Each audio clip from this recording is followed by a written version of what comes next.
بسم اللہ الرحمن الرحیم نحمدہ ونصلی علی رسولہ الکریم۔ بیت علماء اور ظہور مہدی۔ صرف اللہ تعالیٰ کے مطیعین پر صفحہ ہستی کا تنگ ہونا اور اللہ تعالیٰ کے باغیوں کا ناز و نعمت میں ہونا،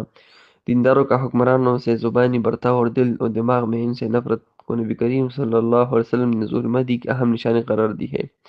جس سے پہلے جابر و ظالم بادشاہوں کے تخت و تاراج ہو کر شکست و ریخت کا شکار ہو جائیں گے۔ چونکہ دین کی پہلی کڑی کا ٹوٹنا خلاف شدید فیصلے تھے، اور اس ٹوٹی ہوئی کڑی کی اصلاح امام مہدی کریں گے، مگر احادیث و روایت کی تطبیق نہ کرنے کی وجہ سے امت مسلمہ آج جن مراحل سے گزر رہی ہے، وہاں سند و متن کے اعتبار سے مضبوط احادیث کی طرف بھی توجہ نہیں دی جاتی،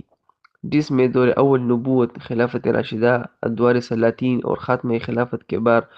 دوبارہ خلافت علی منہاج النبوہ کے قیام کے احادیث موجود ہے، جبکہ جبر کے اس دور سے نکلنے کے مراحل میں کئی اہم واقعات کی پیش گوئی کی گئی ہے، جیسے عیسائی طاقتوں کا مسلمانوں کے ساتھ مل کر روس کو شکست، پھر ایران کو شکست، اس کے بعد عراق پر معاشی پابندیاں، صدام کی پانسی، شام کی جنگوں کا آغاز، عرب ممالک کے دیگرگو حالات اور دنیا بھر میں مسلمانوں پر ظلم و ستم، جزیرۃ العرب میں شاہی خاندان کے درمیان بادشاہت پر رساکشی وغیرہ۔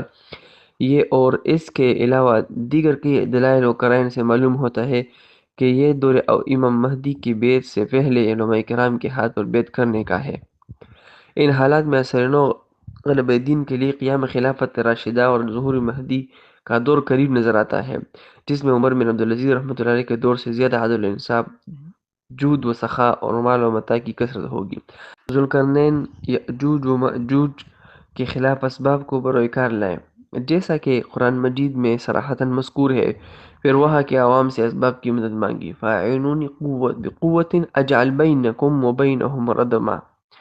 جب ایک عالمی بادشاہ کو ایک دشمن کے خلاف اسباب کی ضرورت قرآن مجید سے ثابت ہوتی ہے، تو عالمی خلافت کے اثر نو قیام کے لیے اسباب کے استعمال کی کتنی زیادہ ضرورت ہوگی۔ ظہور مہدی اور اس کے لیے بیعت پر احادیث کی وجہ سے علماء کرام یقین تو رکھتے ہیں، مگر ہمیں ایک ایسے مہدی کا انتظار ہے جن کی بیعت اللہ کے لیے اللہ تعالیٰ بعض علماء کرام کے دل میں داعیہ ڈال امام مہدی کو لاکھوں حاجیوں کے درمیان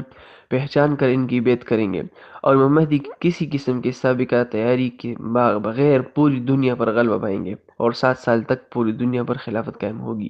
جب اولو العزم انبیاء کرام علیہم السلام دور نبوی اور خلافت راشدین میں غلبہ دین کا کام کئی کٹھن مراحل سے گزر رہا ہے،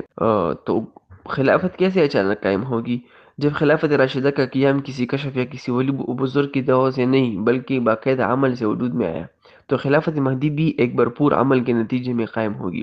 اس سے معلوم ہوا کہ خلافت کا قیام بغیر مہدی اور مہدی کا وجود بغیر انصار کے مشکل، کیونکہ امام مہدی بغیر